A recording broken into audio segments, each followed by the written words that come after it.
ശ്രുതിയിൽ വിശ്വാസമില്ലാതെ രവി. തൽക്കാലം അവളിവിടെ കിടക്കട്ടെ എന്ന് പറയുന്ന ഡോക്ടർ ദർശന. സബിതയെ കാണണമെന്നാവശ്യപ്പെടുന്ന ശ്രുതി. തൻ്റെ ഒരു പേഴ്സും ID കാർഡും നഷ്ടപ്പെട്ടിട്ടുണ്ടെന്നും അത് കിട്ടിയോ എന്ന് സബിതയോട് ചോദിക്കുന്ന ശ്രുതി. സബിതയോട് തൻ്റെ കൂട്ടുകാരിയെ വിളിക്കാൻ ഫോൺ ആവശ്യപ്പെടുന്നു. അവളുടെ പെരുമാറ്റം സംശയദൃഷ്ടിയോടെ കാണുന്ന രവി. തൻ്റെ കൂട്ടുകാരിയായ ജമുനയോട് കുറച്ച് പണം ആവശ്യപ്പെടുന്ന ശ്രുതി. അത് അയക്കാനായി അക്കൗണ്ട് നമ്പർ സബിതയോട് ചോദിക്കുന്നു. കുട്ടികളില്ലാത്ത സബിതയ്ക്ക് കഴിക്കാനായി പൂജിച്ച ലേഹ്യം സബിതയുടെ അമ്മയായ സൗദാമിനിക്ക് കൊടുക്കുന്ന സഹദേവൻ. ശ്രുതിയിൽ എന്തൊക്കെയോ ദുരൂഹതകളുണ്ടെന്ന് പറയുന്ന രവി. അതിനെ നിഷേധിക്കുന്ന സബിത. തനിക്ക് അബോർഷൻ വേണമെന്ന് ശ്രുതി ഡോക്ടർ ദർശനയോട് പറയുന്നു. ഡോക്ടർ ദർശന അത് നിഷേധിക്കുന്നു. വിഷമവൃത്തത്തിലാവുന്ന ശ്രുതി. ശ്രുതിക്ക് അക്കൗണ്ട് നമ്പർ കൊടുക്കാൻ തീരുമാനിക്കുന്ന സബിത. ശ്രുതിയുടെ പലായനത്തെപ്പറ്റി സംസാരിക്കുന്ന സിറിളും ജമുനയും. ജമുന അവളെ കുറ്റപ്പെടുത്തി സംസാരിക്കുന്നു. ജമുനയ്ക്ക് ഒരു അജ്ഞാത ഫോൺ വരുന്നു. ഒരു അരുൺ തോമസിന്റെ കയ്യിൽ ബാഗും ഫോണും കിട്ടിയിട്ടുണ്ടെന്ന് ശ്രുതിയോട് പറയുന്ന ജമുന. അയാളെ ഫോണിൽ വിളിക്കുന്ന ശ്രുതി. ഇനി തുടർന്ന് കാണുക.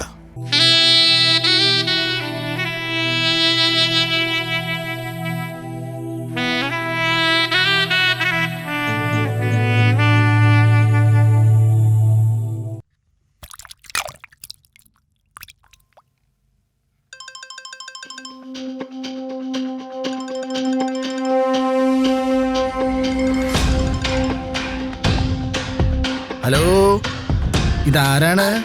സർ, എന്റെ പേര് ഇഷ. എന്നിട്ട് എന്റെ ഒരു ബാഗ് സാറിന്റെ കയ്യിൽ കിട്ടിയില്ലായിരുന്നോ വഴി വെച്ച്? എന്റെ കർത്താവേ, അത് ക്രാവിന്റെ? ആ അതെ സർ. ഇങ്ങനെ പാതിരാത്രിയിലാണോ മോളെ ആണുങ്ങളെയൊക്കെ വിളിച്ച് ശല്യപ്പെടുത്തുന്നത്?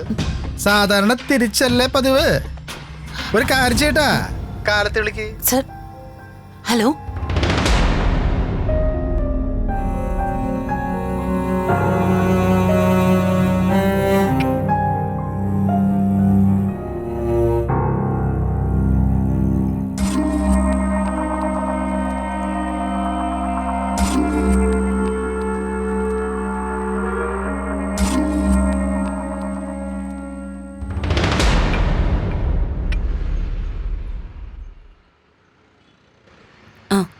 എടി, ഞാനിപ്പോൾ ഹോസ്പിറ്റലിനടുത്തുള്ള പബ്ലിക് ബൂത്ത് നിന്നാണ് വിളിക്കുന്നത്. ഹോസ്പിറ്റൽ റിസപ്ഷൻ എന്ന് വിളിക്കാനൊരു പേടി. ചോദിച്ചാൽ കൃത്യമായിട്ട് മറുപടി പറയാൻ പറ്റണ്ടേ? നീ പറഞ്ഞപ്പോൾ തന്നെ ഞാൻ വിളിച്ചു. ആളെ അല്പം റാഷായിട്ടാ സംസാരിച്ചത്. പെണ്ണുങ്ങൾ അസമയത്താണോ വിളിക്കുന്നത്, രാവിലെ വിളിക്ക് എന്നൊക്കെ പറഞ്ഞു. ഞാനിപ്പോൾ തന്നെ വിളിക്കാം. കാശിന്റെ വില അറിഞ്ഞു. ഒരു ഫോൺ വിളിക്കാൻ നഴ്സിന്റെ കയ്യിൽ നിന്ന് 10 രൂപ മേടിക്കേണ്ടി വന്നു. ഞാൻ വിളിക്കാം. ശരി.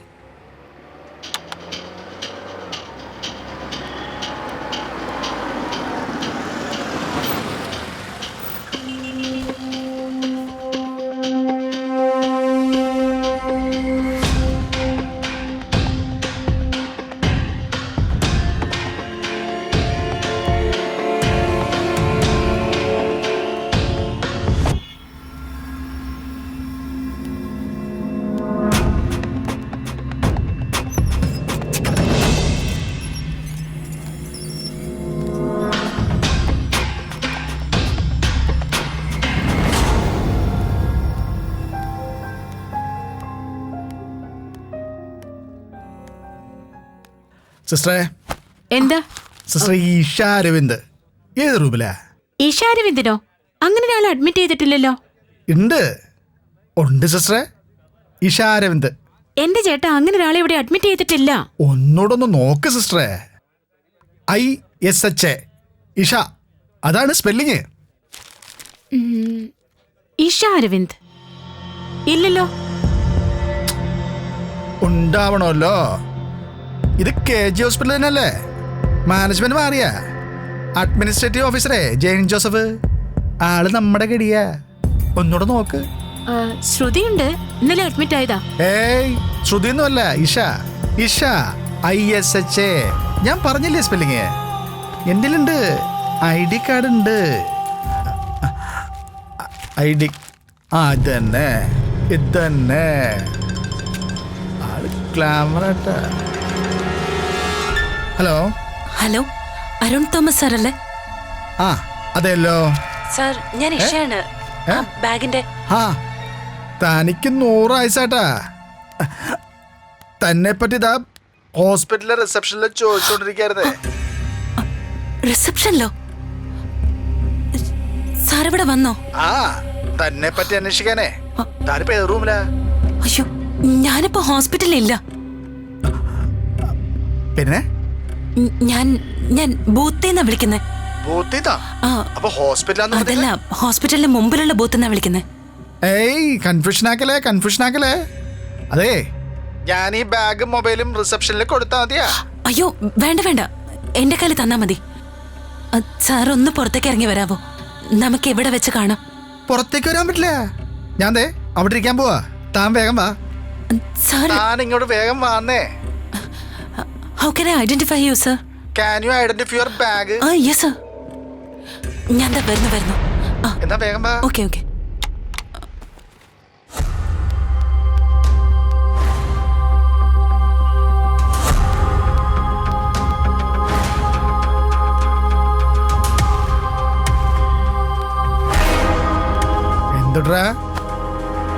എന്തൊട്രാ വായ മൂടം. എടാ, 4th ഫ്ലോറിന്റെ ബാക്കിലെ ബാൽക്കണി എത്ര സ്ക്വയർ ഫീറ്റാ? അതല്ലട ഗടി, ഫ്ലോറിന്റെ മാത്രം 8x3, അതായത് 24 സ്ക്വയർ ഫീറ്റ്. അതെങ്ങനെയാ പിന്നെ 32 ആവുന്നത്? എടാ, അത് മരത്തിൽ മുട്ടൂല്ലേ? നീ പണിയാൻ വന്നതാ അതോ എനിക്കിട്ട് പണിയാൻ വന്നതാ? എന്നാ വെക്കട ഫോൺ. 32 ബാൽക്കണിയുടെ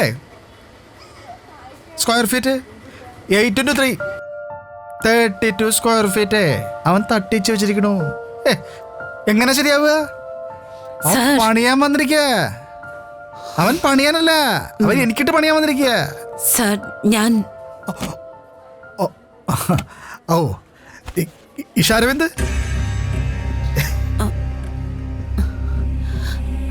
അതെ. ദാ പിടിച്ചോ. അതിനകത്ത് എല്ലാം ഉണ്ടോന്ന് നോക്കണേ. എൻക്വയറിയിൽ അന്വേഷിച്ചപ്പോഴേ ഇങ്ങനൊരാൾ അഡ്മിറ്റേ ആയിട്ടില്ല എന്ന് പറഞ്ഞു. ഞാൻ ഡിസ്ചാർജ് ആയി. അത് പറ. താങ്ക്സ്. സാറിനെ ബുദ്ധിമുട്ടിക്കാതിരിക്കാൻ വേണ്ടി ഞാൻ അങ്ങോട്ട് വന്നേനെ സാർ. അതിനാ ഞാൻ സാറിനെ വിളിച്ചത്. അപ്പോഴേക്കും അത് ഇവിടെ അടുത്ത നമ്മുടെ ഓഫീസേ അല്ല, ഇതൊരു ബുദ്ധിമുട്ടേ കാണണ്ട. സാറിനിത് എങ്ങനെ കിട്ടി? അതൊരു വലിയ കഥയാ. കിട്ടിയത് നമുക്കല്ല, നമ്മുടെ ഓഫീസിലൊരു സ്റ്റാഫിനാ, നമ്മുടെ റോസ്മേരിക്ക്. ഇയാള് തലചുറ്റി വീണ ബസ് സ്റ്റോപ്പില് നമ്മുടെ റോസ്മേരി ഉണ്ടായിരുന്നു. ഏതോ നാടോടി സ്ത്രീ ഈ ബാഗ് എടുത്ത് മുങ്ങാൻ നോക്കി. നമ്മുടെ സ്റ്റാഫല്ലേ, അവള് പിടിക്കുക. ഓടിച്ചിട്ട് ബാഗ് ഇങ്ങനെ തിരിച്ചു പിടിച്ചു. അപ്പോഴേക്കും ഇയാളെ അവിടുന്ന് ആരോ കൊണ്ടുവരുന്നു. ആദ്യം ബാഗ് പോലീസ് സ്റ്റേഷനിൽ ഏൽപ്പിക്കാന്ന് വിചാരിച്ചു. പിന്നെ തോന്നി അല്പം ബുദ്ധിപരമായിട്ട് ചിന്തിച്ച് ഇതിന്റെ ഓണറെ ഒന്ന് കണ്ടെത്തിയാലോ എന്ന്. ഇൻവെസ്റ്റിഗേഷന് അപ്പോൾ ഒരു ത്രില്ലൊക്കെ ഉണ്ടാവുമല്ലോ. താങ്ക്സ്. ഇത് കിട്ടിയില്ലായിരുന്നെങ്കിൽ ഞാൻ ഒത്തിരി ബുദ്ധിമുട്ടിയാനെ. കൂട്ടുകാരിയാ പറഞ്ഞേ, ഇവിടെ ഏതോ ഫ്രണ്ടിനെ കാണാനോ ജോലിക്കാര്യത്തിനോ എന്തിനുമാണ് വന്നതെന്ന്. ഇപ്പോൾ ഡിസ്ചാർജ് ആയില്ലേ? ഇനിയിപ്പോൾ എന്താ പരിപാടി? നമ്മുടെ ഹെൽപ്പ് പോലും വേണോ? എനിക്കൊന്ന് സൗത്ത് റെയിൽവേ സ്റ്റേഷൻ വരെ പോണായിരുന്നു. അവിടെ ക്ലോക്ക് റൂമിൽ എൻ്റെ ലഗേജസ് ഒക്കെ ഉണ്ട്. ഇവിടെ നിന്ന് ഒരുപാട് ദൂരമല്ലേ സ്റ്റേഷനിലേക്ക്? സൗത്ത് റെയിൽവേ സ്റ്റേഷൻ നമ്മുടെ ഓഫീസിനടുത്ത്. വരൂ, ഞാൻ ഡ്രോപ്പ് ചെയ്യാം. അല്ല, വേണ്ട. എനിക്കൊന്ന് വഴി പറഞ്ഞു തന്നാ മതി. അതൊന്നും വേണ്ടെന്നേ, ഞാൻ ഡ്രോപ്പ് ചെയ്യാന്ന്. വാക്കടാവേ.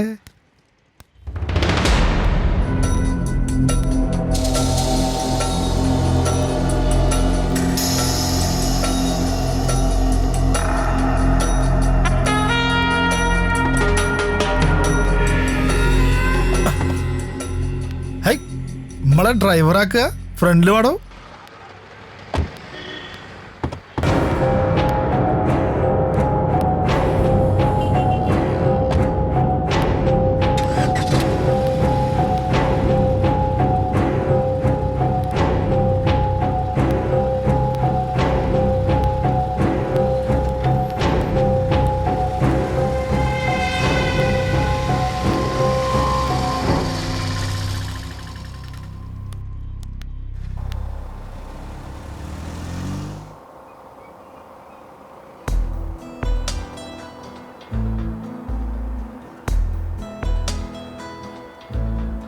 നമ്മള് എപ്പോഴും ഇങ്ങനെ എന്തെങ്കിലും സംസാരിച്ചോണ്ടിരിക്കേ, ഇത് നമ്മുടെ നേച്ചറാ, തെറ്റിദ്ധരിക്കണ്ടട്ടാ. ഇന്നലെ രാത്രി ഞാൻ വിളിച്ചപ്പോ സാർ വളരെ റിസർവ്ഡ് ആയ ഒരാളാന്ന് തോന്നി. ഇന്നലെ രാത്രി ഞാൻ വിളിച്ചോ? അതെപ്പോ? സാറ് ബിസിയാന്ന് പറഞ്ഞു. ഓ, ബിസി. പിടികിട്ടി. അതൊരു വലിയ ബിസി ആയിരുന്നു കേട്ടോ. പുലർച്ചെ 1 മണിക്കാണ് തീർന്നേ. ക്ഷീണം ഇതുവരെ മാറിയിട്ടില്ലട്ടാ. സാർ എവിടെ വർക്ക് ചെയ്യുന്നത്? എന്റെ സ്വന്തം സ്ഥാപനത്തിലാ, ഡ്രീം ഹൗസ്. ഈ കൺസ്ട്രക്ഷൻ കമ്പനി എന്നൊക്കെ പറയില്ലേ, വെറും കൺസ്ട്രക്ഷൻ അല്ലട്ടാ. ഒരാളുടെ സ്വപ്നത്തെക്കാൾ വലിയ രീതിയിലായിരിക്കും നമ്മളത് ചെയ്തു കൊടുക്കുക. അതും പ്രകൃതിയുമായിട്ടൊക്കെ സമരസപ്പെട്ട ഒരു കെട്ടിടേ. A dream fulfil for healthy living. അതാണ് നമ്മുടെ കൺസെപ്റ്റ്. സൗന്ദര്യം മാത്രം പോരല്ലോ, ആരോഗ്യവും വേണ്ടേ? അല്ലടോ, ഇയാളിനി എപ്പോഴാ തിരിച്ചു ബാംഗ്ലൂർക്ക്? കൂട്ടുകാരിയല്ല എന്നോട് പറഞ്ഞേ. ഉടനെ. ടിക്കറ്റ് കിട്ടിയാ ചിലപ്പോ ഇന്ന് തന്നെ പോവും. അപ്പൊ ഇന്ന് തന്നെ സ്ഥലം കാലിയാക്കല്ലേ?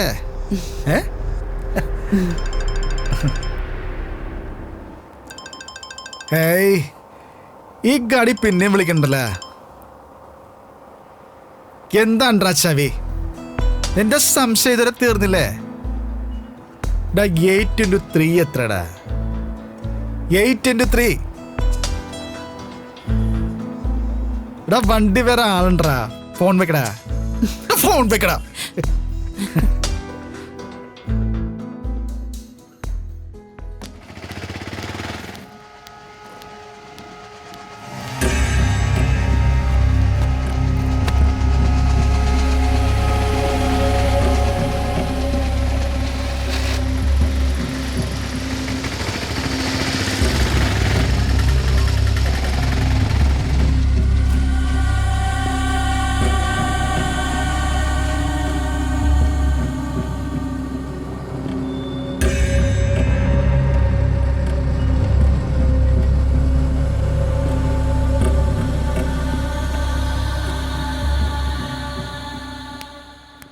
എന്താടി, ബാഗ് കിട്ടിയല്ലേ? അതെങ്ങനെ മനസ്സിലായി? നിന്റെ നമ്പറിൽ നിന്നല്ലേടി പൊട്ടി നീ വിളിക്കുന്നേ. അത് ശരിയാണല്ലോ. എങ്ങനെ ഉണ്ടായിരുന്നു അരുൺ തോമസ്? കുഴപ്പമൊന്നും ഉണ്ടാക്കിയില്ലല്ലോ. ഹോസ്പിറ്റലിൽ വന്നിരുന്നു. ആഹാ, ഭാഗ്യത്തിന് കുഴപ്പമൊന്നും ഉണ്ടായില്ല. പ്രതീക്ഷിച്ചതുപോലെ അല്ലടി അരുൺ തോമസ്. നല്ലൊരാളാ, സ്ട്രൈറ്റ് ഫോർവേഡ്. ഒരു കൊരട്ടിക്കാരൻ, തൃശ്ശൂർ സ്ലാങ് ഒക്കെ ആയിട്ട് എന്തിട്ടാന്നൊക്കെ പറഞ്ഞിട്ട് ചിരി വരും. കൊള്ളാലോ. എന്റെ ID കാർഡ് നീ അയച്ചായിരുന്നോ? അത് ഞാൻ ഇന്നലെ തന്നെ മെയിൽ ചെയ്തു. ഡോക്ടർ പിന്നെ വല്ലതും പറഞ്ഞായിരുന്നോ? പിന്നെ കണ്ടിട്ടില്ല. എന്തായാലും നാളെ ആവട്ടെ, ഞാൻ അവരെ ചാക്കിലാക്കും. കാശ് കൊടുത്താൽ വിടാതിരിക്കോ ഡോക്ടർ? എങ്ങനെയെങ്കിലും കാര്യം സാധിച്ചെടുക്കണം. നമ്മള് പ്ലാൻ ചെയ്ത പോലൊക്കെ നടക്കുകയും ചെയ്യും. ഇപ്പൊ നിന്റെ ശബ്ദത്തിനൊക്കെ ഒരു ജീവനുണ്ടല്ലോ. അതെടി, എനിക്കിപ്പോ കുറച്ച് കോൺഫിഡൻസ് വന്നിട്ടുണ്ട്. നമ്മൾ വിചാരിച്ച പോലെയൊക്കെ തന്നെ കാര്യങ്ങൾ നടക്കും. പിന്നെ ഹോസ്പിറ്റലില് ബാലുന് ക്രിട്ടിക്കൽ സ്റ്റേജിൽ തന്നെയാ. ഡോക്ടർ ഒന്നും പറയുന്നില്ല. ശരി, വെക്കട്ടെ.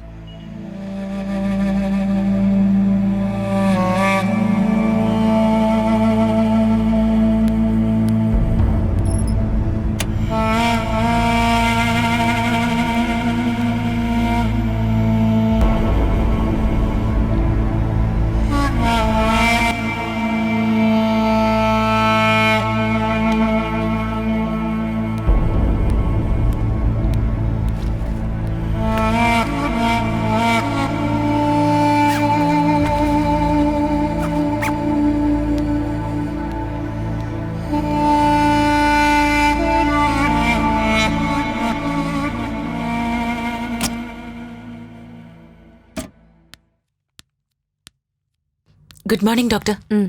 Good morning. You will be discharge right away. ഇത്ര പെട്ടെന്ന്? Now you are normal. ഹോസ്പിറ്റലിൽ അനാവശ്യമായി അഡ്മിഷൻ അനുവദിക്കില്ല. വേറെ എന്ത് ഹെൽപ്പ് വേണമെങ്കിലും പറയാം. ഡോക്ടറിന് എനിക്ക് തരാൻ പറ്റുന്ന ഏറ്റവും നല്ല സഹായം അബോർഷനാണ്. See you are an educated girl. ഒരു മുറിവ് വെച്ച് കെട്ടുന്ന പോലെ, ഒരു ഇഞ്ചക്ഷൻ എടുക്കുന്ന പോലെ നിസ്സാരമാണെന്ന് വിചാരിച്ചോ അബോർഷൻ? You should have a responsible person with you. കുട്ടികളിയല്ല. എനിക്കറിയാം doctor, but I need. Doctor ചോദിക്കുന്ന പേയ്മെന്റ് ഞാൻ തരും, അത് എത്രയാണെങ്കിലും. Please stop it. ഞാൻ ചെയ്യുന്നത് റിയൽ എസ്റ്റേറ്റ് ബിസിനസ് അല്ല. എന്റെ ഉത്തരവാദിത്തം പേഷ്യൻസിനോടാ, പേഷ്യൻസിനോട് മാത്രം. ബില്ല് കൊടുക്കാൻ പൈസ ഇല്ലെങ്കിൽ അത് ഞങ്ങൾ മാനേജ് ചെയ്തോളാം. താൻ പോകാൻ റെഡിയാവും. ഡോക്ടർ ഒന്ന് നിക്ക്.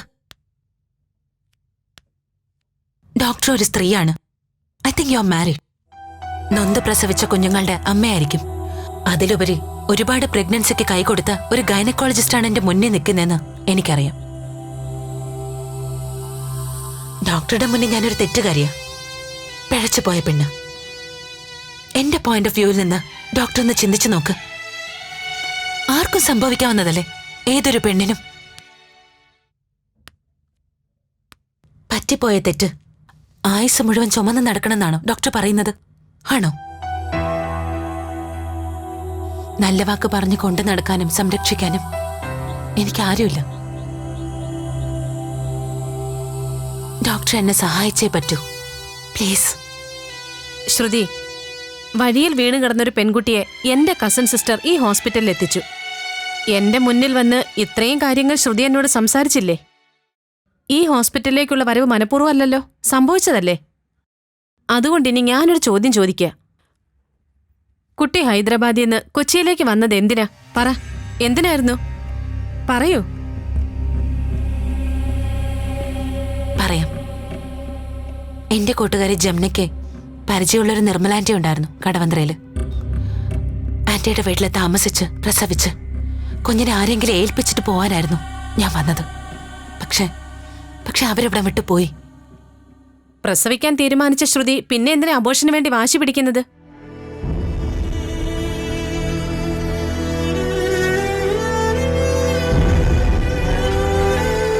എന്തായാലും കുഞ്ഞിനെ നശിപ്പിക്കുന്നതിനെ കുറിച്ച് നീ ആലോചിക്കണ്ട. നോക്കൂ Shruti, if you are willing, I have another alternative. Alternative? അതെ, സുരക്ഷിതമായി താമസിക്കാനുള്ള എല്ലാ ഏർപ്പാടുകളും ഞാൻ ചെയ്തു തരാം. ഡെലിവറിക്ക് 2 മാസം മുമ്പേ ഇവിടെ അഡ്മിറ്റ് ആവുകയാവാം, ശ്രുതിക്ക് സമ്മതമാണെങ്കിൽ. പക്ഷേ 1 കണ്ടീഷൻ, കുട്ടിയെ എനിക്ക് തരണം. മനസ്സിലായില്ല. ശ്രുതി, ഞാൻ ആലോചിച്ചത് ഒരു നാച്ചുറൽ ജസ്റ്റിസിനെ പറ്റിയാ. ശ്രുതി വേണ്ടെന്ന് വെക്കുന്ന കുഞ്ഞിനെ അത് ആഗ്രഹിക്കുന്ന കപ്പിൾസിന് കിട്ടുമ്പോഴുണ്ടാകുന്ന സന്തോഷത്തെക്കുറിച്ചാ. കഷ്ടപ്പാടിന്റെ ഹൃദയഭാരം ഇല്ലാതെ നിങ്ങൾക്ക് ഇരുകൂട്ടർക്കും സന്തോഷത്തോടെ ജീവിക്കാൻ കഴിയുമെങ്കിൽ അതൊരു തെറ്റായിട്ട് എനിക്ക് തോന്നുന്നില്ല. ഡോക്ടർ പറഞ്ഞു വരുന്നത് ഗിവ് ആൻഡ് ടേക്ക്? അതെ. ശ്രുതിക്ക് പൂർണ്ണ മനസ്സുണ്ടെങ്കിൽ മാത്രം എന്നെ അറിയിക്കുക. ആലോചിച്ച് പറഞ്ഞാൽ മതി. ഓക്കെ? Doctor 1 second. ആരായി കപ്പിൾസ്?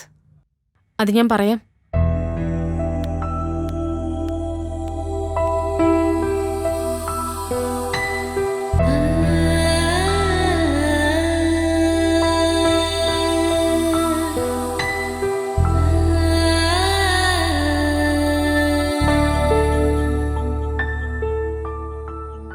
എടി, ഡോക്ടർ പറയുന്നതിൽ എനിക്ക് വിശ്വാസമില്ല.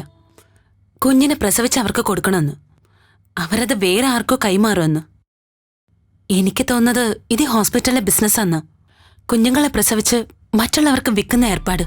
നീ വെറുതെ ആവശ്യമില്ലാത്ത കാര്യങ്ങളൊന്നും ചിന്തിക്കാതെ. നീ ഒരു നിമിത്തം പോലെ അവിടെ ചെന്ന് പെട്ടെന്നേ ഉള്ളൂ. ഒന്നുമില്ലെങ്കിലും നിർമ്മലാന്റിയുടെ വീട്ടിനേക്കാളും സേഫ് അല്ലേ? ആ കുഞ്ഞിനെ ഏത് ഫാമിലിയിലേക്കാ കൈമാറുന്നെന്ന് നീ ചോദിക്കും. അത് ഞാൻ ചോദിച്ചതാ. അവരെനിക്ക് ഒരു പിടിയും തരുന്നില്ല. അവർക്ക് എന്തെങ്കിലും പ്ലാനിങ് ഉണ്ടാവും. എന്തായാലും നിനക്ക് ദോഷമൊന്നും ഉണ്ടാവില്ല. ആര് വേണമെങ്കിലും കൊണ്ടുപോട്ടെ. നിനക്ക് സെന്റിമെന്റ്സിന്റെ ആവശ്യമൊന്നും ഇല്ല ഇപ്പോ. പിന്നെ നമ്മുടെ സേഫ് നോക്കി വേണം ഹോസ്റ്റൽ സെലക്ട് ചെയ്യാൻ. സിറ്റിയിൽ വേണ്ട, ബാംഗ്ലൂരിലുള്ള പല ആളുകളും അവിടെ വരുന്നതാ. I know. പിന്നെ എന്തായി അവിടുത്തെ കാര്യങ്ങളൊക്കെ? പലരും അന്വേഷിക്കുന്നുണ്ട് നിന്നെ കുറിച്ച്. ഇന്ത്യ വിട്ടോ എന്ന് സംശയിക്കുന്നുണ്ട്. സിറിൽ എന്റെ അടുത്ത് കുത്തി കുത്തി ചോദിക്കുന്നുണ്ട് ഓരോന്നും. ഒരു കോണ്ടാക്ട് ഇല്ലെന്നാ പറഞ്ഞിരിക്കുന്നത്. നീ അതും ആലോചിച്ച് ടെൻഷൻ ആവരുത്. വരുന്നിടത്ത് വെച്ച് കാണാം. ഡെലിവറി കഴിയുന്നത് വരെ നമുക്ക് പലതും മൂടി വെച്ചല്ലേ പറ്റൂ. ഇവിടെ ഞാൻ മാനേജ് ചെയ്തോളാം. നീ അവിടെ സേഫ് ആയിരുന്നാ മതി. കേട്ടല്ലോ? ശരി, ഞാൻ വെച്ചോട്ടെ. ഓക്കെ.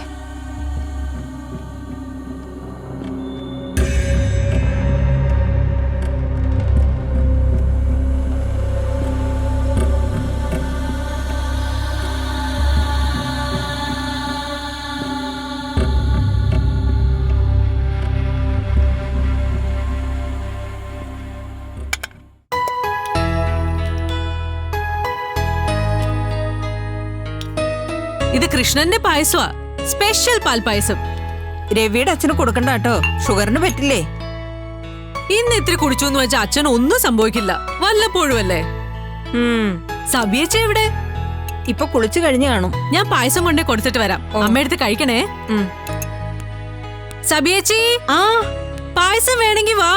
എന്താടി വിശേഷിച്ച്? അതൊക്കെ ഉണ്ട്, ആദ്യം ഒന്ന് പുറത്തേക്ക് വാ. ഞാൻ ഈ മുടിയൊന്ന് കെട്ടിക്കോട്ടെ, നീ അതോടെ വെച്ചേക്ക്. ആ രവിയേട്ടൻ എന്തിയേ? പുസ്തക പ്രകാശത്തിന് പോയി. രാവിലെ പോയോ? അച്ഛാ, മോളെ നീ ഏത് വഴി വന്നു? ഞാൻ ഈ വഴി വന്നു. ദാ പായസം. എന്താ വിശേഷിച്ച്? ഇന്ന് എന്റെ ബർത്ത്ഡേയാ. Many many happy returns of the day. Thank you അച്ഛാ. പായസം കുടിക്ക്. ആ എങ്ങനെയുണ്ട്? സൂപ്പർ. മുഴുവനും കഴിക്കണം.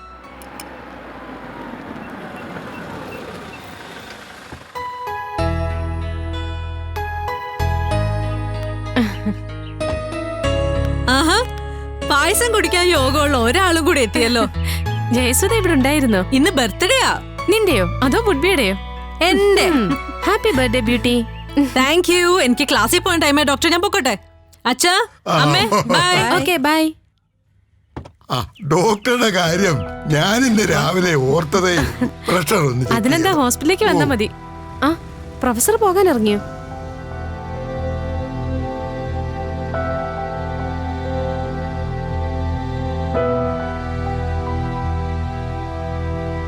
അവൾ ആദ്യം സമ്മതിച്ചില്ല.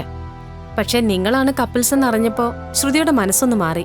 നിങ്ങളുടെ കൂടി അഭിപ്രായം അറിയാതെ അവളോട് കൂടുതൽ സംസാരിച്ചിട്ട് കാര്യമില്ലല്ലോ സബിതേച്ചി. പിന്നീടൊരു അവകാശവാദമായിട്ട് അവള് വരുവോ? എവിടുന്ന്? അവക്ക് ഈ ബാധ്യത ഒഴിഞ്ഞാലല്ലേ ഇനിയൊരു ജീവിതമുള്ളൂ. അല്ലെങ്കിൽ തന്നെ കുഞ്ഞിനെ നശിപ്പിക്കാൻ തീരുമാനിച്ച് വന്നവളല്ലേ. ഇതാവുമ്പോ അഡോപ്ഷന്റെ നൂലാമാലകളൊന്നും ഉണ്ടാവാനും പോണില്ല. വല്ല നിയമപ്രശ്നങ്ങളും? നിയമപരമായി തെറ്റാണ്, പക്ഷേ നമ്മൾ സ്വന്തം കുഞ്ഞായിട്ടല്ലേ വളർത്തുന്നത്. പിന്നെന്താ, ഒരു പെറ്റമ്മ വളർത്തമ്മയ്ക്ക് കുഞ്ഞിനെ കൈമാറുന്നു, ആ ഒരു ശരിയുണ്ട് ഇതിൽ.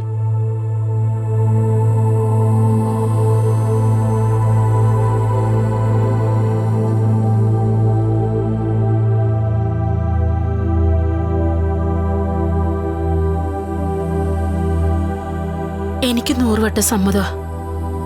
പക്ഷേ അച്ഛനോടും അമ്മയോടും അവരോട് എന്താ പറയാ? അതൊക്കെയാ ഇനി ആലോചിക്കേണ്ടത്. ആദ്യം രവിയേട്ടന്റെ അഭിപ്രായം അറിയണം, പിന്നെ എങ്ങനെ ഇത് പ്രാക്ടിക്കലാക്കാമെന്നും. ഒരു അഡോപ്ഷൻ അല്ലാതെ ഇനി നമ്മുടെ മുമ്പിൽ വേറെ മാർഗമൊന്നുമില്ലല്ലോ ചേച്ചി. പാവം അച്ഛനും അമ്മയും ഇതൊന്നും അറിയാതെ എത്രയെത്ര വഴിപാടുകളാ ചെയ്യുന്നത്. ഒരുപക്ഷെ എല്ലാവരുടെയും വിഷമം മനസ്സിലാക്കി ഈശ്വരൻ തന്നെ പറഞ്ഞു വിട്ടതാവാം ഈ പെൺകുട്ടിയെ, അവളുടെ കുഞ്ഞിനെ.